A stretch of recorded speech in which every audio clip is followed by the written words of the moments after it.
Hey guys, welcome back to the channel. Today I'm going to be going through my stock analysis for Meta to see if it's a high quality compounder and if it's something I might be interested in buying. If you enjoyed the video, please consider hitting that like button as it really helps support the channel. So let's get into it. Like every stock analysis, I'm going to begin by putting Meta through my initial checklist to see if it's a high quality compounder. If a business fails this checklist, I don't bother looking any further. If you're new here, I made a full video showing how all this works, which I'll link up top if you're interested. So for Meta, if we look at the 5-year and the 10-year periods first, the results are really good. In the 10-year, Meta's reinvestment rate is 112%. Their return on incremental capital is 25%, which gives them an intrinsic value compounding rate of 28% a year since 2012. And if we look at the 5-year, their reinvestment rate is down slightly to 86%, but the return on incremental capital is up slightly to 27%, giving them a compounding rate of 23% a year. In the short term, Meta's results are a little different. In the 1-year, their reinvestment rate is only 17%, but the return on incremental capital is a massive 230%, which gives them an insane compounding rate of nearly 40% from 2020 to 2021. So a few things to mention about the results. First, as the business becomes larger and generates more and more earnings, it's becoming harder to find places to reinvest all the cash coming in. In the 1-year, they were only able to reinvest around $6 billion in additional capital, compared to previous years when they were able to reinvest up to 100% of their earnings. This can be a problem for large companies, which Buffett talks about at length in his letters. As the years went by and Berkshire kept compounding, Buffett kept saying that one thing is for certain: the future rates of return will fall far short of those achieved in the past, because Berkshire's capital base, or total capital employed, is too large to allow them to earn truly outsized returns. And something he missed that's also true is that it's much harder to reinvest 100% of your earnings when your earnings are enormous. Back then, Berkshire had around $57 billion in capital employed, which was a massive amount at the time, and they were still attempting to keep compounding by 15% a year. To achieve that in 5 years, they needed to grow their capital employed by another $58 billion. If you go back and look at Berkshire's earlier letters, they had a much smaller capital base to work with, so they were able to keep doubling the base capital and compounding their intrinsic value without too much difficulty.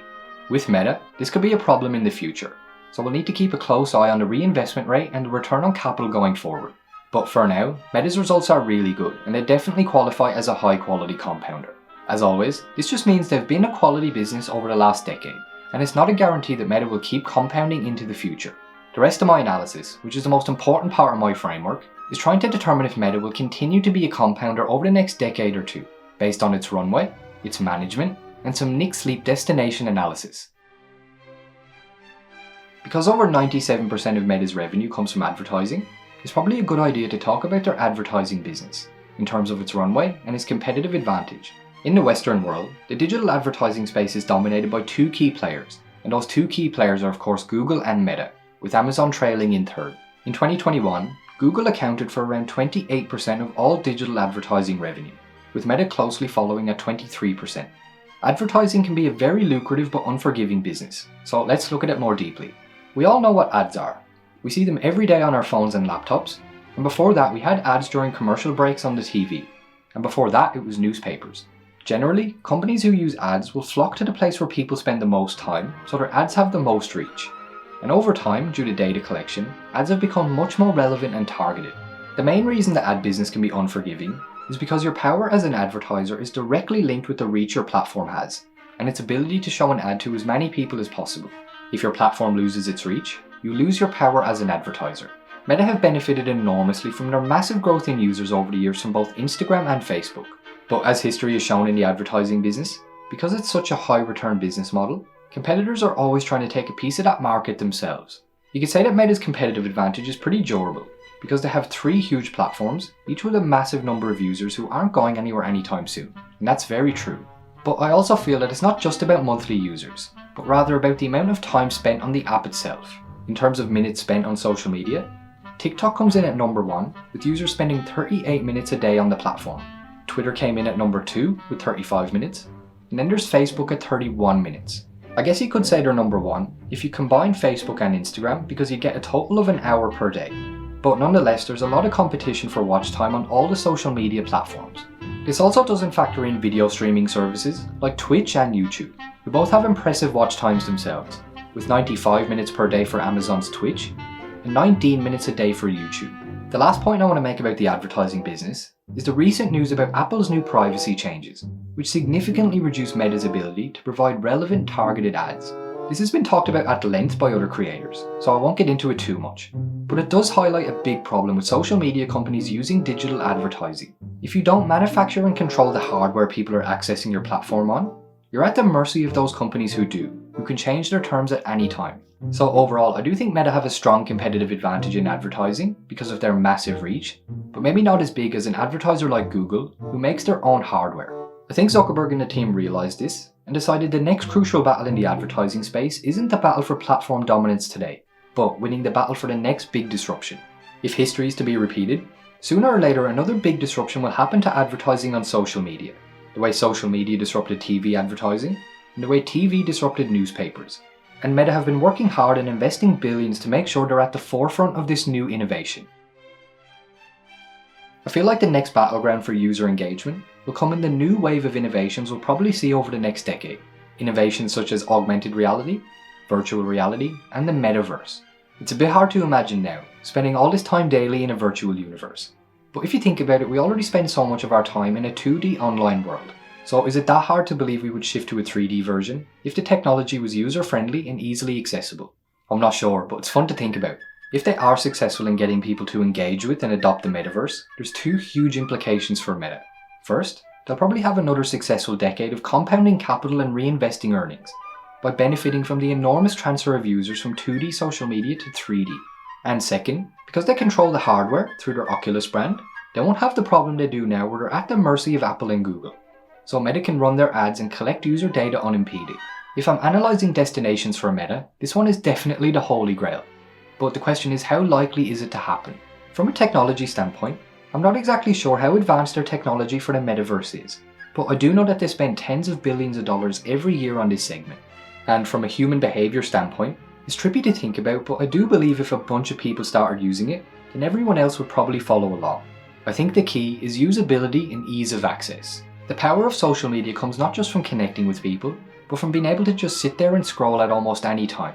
So for the Metaverse to be universally accepted, it has to be easy to use and let you do things you normally do just a little bit better.